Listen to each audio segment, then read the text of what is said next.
लाख से बढ़ाकर 1 करोड़ कर दी गई है। हिंदी आंदोलन के सत्याग्रहियों की पेंशन अब 15,000 से बढ़ाकर 20,000 रुपए की गई। बारिश और ओलावृष्टि से किसानों की फसलों के नुकसान पर भी चर्चा हुई है।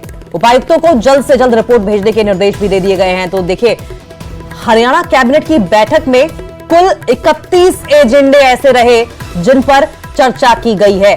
मुख्यमंत्री नायब सिंह सैनी की अध्यक्षता में यह मीटिंग हुई है। अब आपको बताएं कि इन मीटिंग में जिन एजेंडों पर चर्चा हुई है वो ये है कि शहीदों के परिवार को मिलने वाली राशि अब 50 लाख से बढ़ाकर 1 करोड़ कर दी गई है, यानी कि जवान पर फोकस किया गया। हिंदी आंदोलन के सत्याग्रहियों की पेंशन अब 15,000 से बढ़ाकर 20,000 रुपए की गई है। बारिश और ओलावृष्टि से किसानों की फसलों के नुकसान पर भी चर्चा हुई है। उपायुक्तों को जल्द से जल्द रिपोर्ट भेजने के निर्देश दिए गए हैं।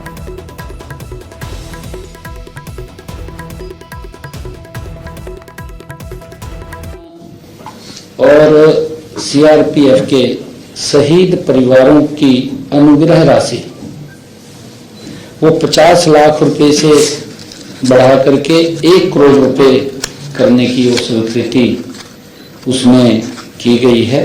शहीद सब इंस्पेक्टर श्री जय भगवान की पत्नी कमलेश शर्मा को, क्योंकि जो शहीद हुए हैं, क्योंकि एक्ट में भी प्रावधान है कि उसको गांव, अगर उसके पास रहने के लिए जमीन नहीं है, मकान के लिए जमीन नहीं है, तो गांव उसको जमीन दे सकता है श्यामलात भूमि से। ऐसा 100 गज का प्लाट जो कमलेश शर्मा है उसको श्यामलात भूमि से 200 गज का एक प्लॉट देने का निर्णय वो किया गया है।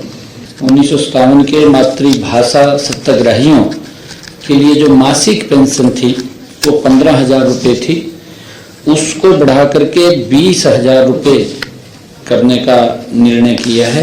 ये भी मंत्रिमंडल के अंदर आज चर्चा होकर के उसको पास किया गया है। पिछले 2 दिनों से हो रही बारिश व ओलावृष्टि को लेकर भी चर्चा की गई है, जिसमें फसलों के हुए नुकसान के संबंध में मंत्रिमंडल के सदस्यों ने चिंता व्यक्त की है। प्रारंभिक आंकलन में तोशाम, भवानीखेड़ा, लोहारू, फतेहाबाद, रतिया, भट्टूकला, नारनौंद, हांसी, महेंद्रगढ़, कनीना, हथीन, बावल क्षेत्रों में बारिश व ओलावृष्टि से फसलों को नुकसान की संभावना है। सभी उपायुक्तों को इस संबंध में जल्द से जल्द रिपोर्ट प्रस्तुत करने के निर्देश भी दिए गए हैं। नुकसान का आंकलन के लिए ई क्षतिपूर्ति पोर्टल खोला जाएगा। ग्रुप ए और ग्रुप बी की भर्ती के लिए आधार प्रमाणीकरण को मंजूरी दी है कि उसके लिए अगर कोई ग्रुप ए और ग्रुप बी के अंदर अप्लाई करता है तो हमने आधार को मैंडेटरी किया है कि उसका आधार कार्ड उसके अंदर लगना चाहिए। HPSC पोर्टल पर विभिन्न पदों के लिए पंजीकरण प्रक्रिया के दौरान आधार प्रमाणीकरण होगा, ये हमने अनिवार्य उसके अंदर किया है। इससे जो धोखाधड़ी करने वाले उम्मीदवारों पर अंकुश लगेगा। उम्मीदवारों के डेटा की सटीकता भी सुनिश्चित होगी। साथ ही भर्ती प्रक्रिया की विश्वसनीयता बढ़ेगी और प्रतियोगी परीक्षाओं में जनता का विश्वास और खनौरी बॉर्डर पर आमरण अनशन कर रहे किसान नेता जगजीत सिंह डल्लेवाल को लेकर सुप्रीम कोर्ट ने पंजाब सरकार और किसान नेताओं को फटकार लगाई है। सुप्रीम कोर्ट ने किसान नेताओं पर हैरानी जताते हुए कहा कि इस साल में भी जो डल्लेवाल को अस्पताल नहीं ले जाने दे रहे हैं वो किसान नेता हैं और कुछ नहीं।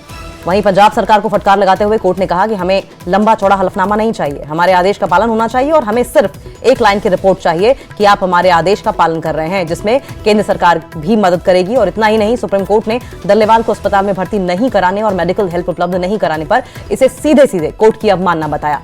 मामले की सुनवाई कर रहे जस्टिस धूलिया ने कहा कि यह अवमानना का मामला है। उन्होंने ये भी पूछा कि मुख्य सचिव और डीजीपी पर आरोप क्यों नहीं लगने चाहिए, आरोप तय क्यों नहीं होने चाहिए। पंजाब सरकार की तरफ से कहा गया है कि डल्लेवाल खुद किसी तरह की दवा, भोजन या मदद लेने से साफ साफ इनकार कर रहे हैं, जिस पर सुप्रीम कोर्ट ने तल्ख टिप्पणी की। आपको बता दें कि महीने भर से ज्यादा का दिन हो चुका है जगजीत सिंह डल्लेवाल किसानों की मांग को लेकर आमरण अनशन पर बैठे हैं। बीते दिनों उनकी तबियत बिगड़ती जा रही है। जिस पर सुप्रीम कोर्ट ने पंजाब सरकार को कहा था कि वो डल्लेवाल की सेहत का ख्याल रखें, उन्हें मेडिकल हेल्प मुहैया कराई जाए। सुप्रीम कोर्ट में इस मसले की अगली सुनवाई 31 दिसंबर को होगी।